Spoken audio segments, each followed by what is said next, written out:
ਕੰਧਾਂ ਤੇ ਪਈਆਂ ਤਰੇੜਾਂ, ਛੱਤਾਂ ਤੇ ਜੰਮੀ ਕਾਈ, ਰੁੱਖ ਝਾੜੀਆਂ ਦੇ ਦਰਮਿਆਨ ਇਹ ਜਰਜਰ ਇਮਾਰਤ।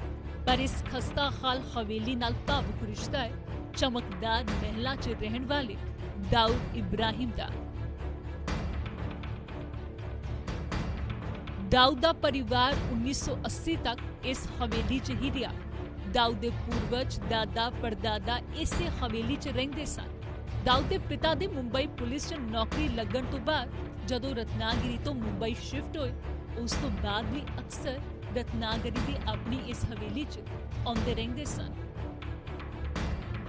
तकरीबन 1980 में बनी है, मेरे ख्याल से 79-80 में ये इमारत बनी थी। और इसका इतिहास ऐसा, ये बनते वक्त ही ये सामने मेरे जगबुड़ी खड़ी है यहाँ पे, उसमें उनके बहन का और उनकी भतीजी का डूब के इंतकाल हुआ। और उसके बाद में मरहूम साबिर भाई का इंतकाल हुआ मुंबई में। उसके बाद में ये बिल्डिंग से उन लोगों ने वास्ता छोड़ दिए। कभी कभार 2 महीने में, 3 महीने में, 2 दिन के लिए, 4 दिन के लिए वो लोग आते थे। लेकिन मेरे ख्याल से या मेरे अंदाज से 1986 से ये बिल्कुल वीरान पड़ी हुई है। दाऊद यहाँ पर आखिरी बार कब आए? वो शायद 82-83, उसके बाद नहीं आए यहाँ पे।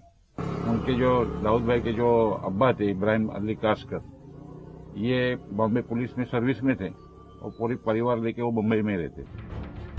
परिवार दे मुंबई जान तो बाद भी इस हवेली च दाऊद दी भैण अपने परिवार नाल रहिंदी, पर हवेली दे नेड़े एक खड्ड च डिग्गण कारण दाऊद दी भैण ते भतीजी दी मौत हो गई ते उदों तो इस हवेली च कोई नहीं रहिंदा। आज ये घर एक खंडहर में तब्दील हो चुका है, लेकिन किसी वक्त में इस हवेली में दाऊद अपने पूरे परिवार के साथ रहता था, अपने माता पिता भाई बहनों के साथ।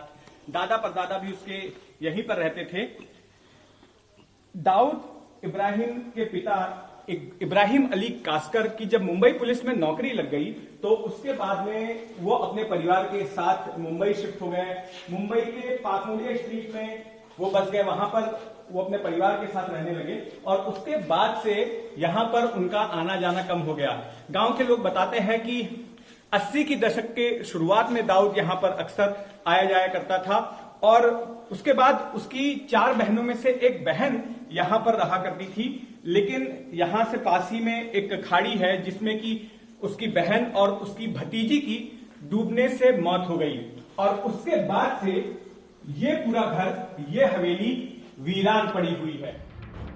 कई दहाकिया तो हवेली खाली पई है। 2 मंजिला हवेली च हर मंजिल ते एक हॉल है ते कई कमरे। हालांकि हुण डॉन दी तरह इस हवेली दी हालत बेहद खराब है।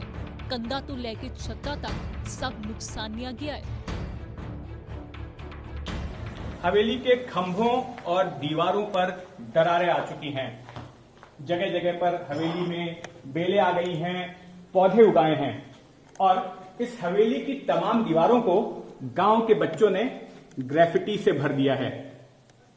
हवेली को देखकर ऐसा लगता ही नहीं कि ये इतने बड़े अंडरवर्ल्ड डॉन दाऊद इब्राहिम का घर है। अब इस नीलामी के जरिए ऐसा नहीं है कि दाऊद इब्राहिम को आर्थिक तौर पर ठेस पहुंचाने की कोशिश की जा रही है, उसका आर्थिक नुकसान करने की कोशिश की जा रही है।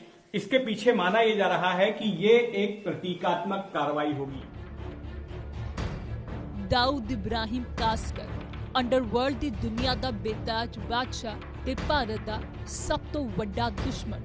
फोर्ब्स मैगजीन दी रिपोर्ट दे मुताबिक दाऊद दे कोल 650 करोड़ डॉलर तो भी वध दी जायदाद है।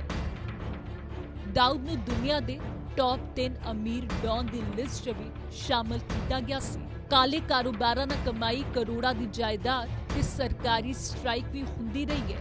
भारत तो इलावा कुछ साल पहला ब्रिटेन च 4000 करोड़ दी जायदाद जब्त हुई। ब्रिटेन दे मिडलैंड च 21 थावां ते दाऊद दी जायदाद जब्त की गई सी। होटल, घर, दुकान सब जब्त हो गया सी।